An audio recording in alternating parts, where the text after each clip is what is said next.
कहीं न कहीं कमजोर करने के लिए उनके द्वारा भारतीयता, भारत की सनातन परंपरा पर उंगली उठाने का प्रयास हो रहा है। विरासत के प्रति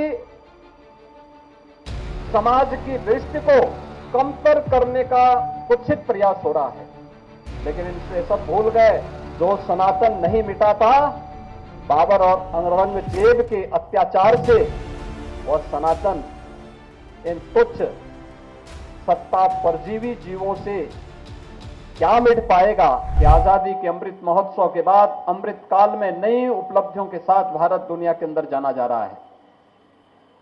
तब इन उपलब्धियों को कहीं न कहीं कमजोर करने के लिए उनके द्वारा भारतीयता, भारत की सनातन परंपरा पर उंगली उठाने का प्रयास हो रहा है। विरासत को अपमानित करने का प्रयास हो रहा है। विरासत के प्रति समाज की दृष्टि को कमतर करने का कुत्सित प्रयास हो रहा है।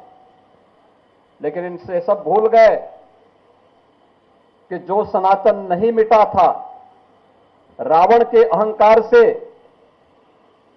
जो सनातन नहीं टिका था कंस के हुंकार से, जो सनातन नहीं मिटा था बाबर और औरंगजेब के अत्याचार से, वह सनातन इन तुच्छ सत्ता परजीवी जीवों से क्या मिट पाएगा।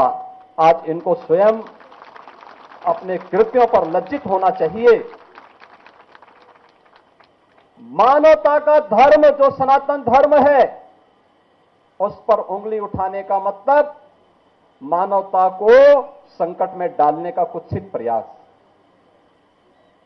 याद करिए, दुनिया की कौन सा ऐसा मत, मजहब और संप्रदाय है जिसको उसके संकट के समय पलक पावड़े बिछा करके उसके स्वागत के लिए सनातन धर्मावलंबियों ने उनकी सुरक्षा और उनके संरक्षण का कार्य न किया हो। हमने कभी नहीं कहा कि हम विशिष्ट हैं। कोई सनातन धर्मावलंबी कभी ये नहीं कहता है कि हम विशिष्ट हैं या हम ही सब कुछ हैं, कभी नहीं कहा।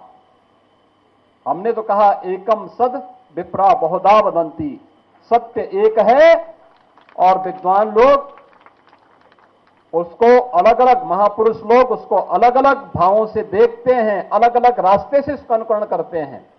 इस सब के बावजूद भी अगर जिसकी समझ में नहीं आता है, अपनी मूर्खतावश वह अगर सूर्य की तरफ थूकने का प्रयास कर रहा है तो सूर्य पे उसका थूक नहीं पहुंचेगा, उसके सिर पे स्वयं गिरेगा और उसे, उसको और उसकी आने वाली पीढ़ी को स्वयं लज्जित होना पड़ेगा। हमें भारत की परंपरा पर गौरव की अनुभूति करनी चाहिए। दुनिया को मानवीय कल्याण के मार्ग पर चलने वाली, प्रेरणा देने वाले सनातन धर्म की परंपरा पर गौरव की अनुभूति करनी चाहिए।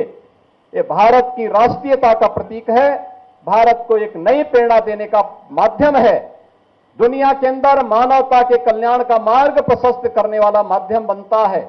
और यही कारण है कि आजादी के अमृत महोत्सव के उपरांत अमृत काल के प्रथम वर्ष में जब भारत दुनिया का G20 के देशों का प्रतिनिधित्व प्रधानमंत्री मोदी जी के नेतृत्व में कर रहा है, तो भारत ने G20 का थीम भी दिया वसुधैव कुटुंबकम का।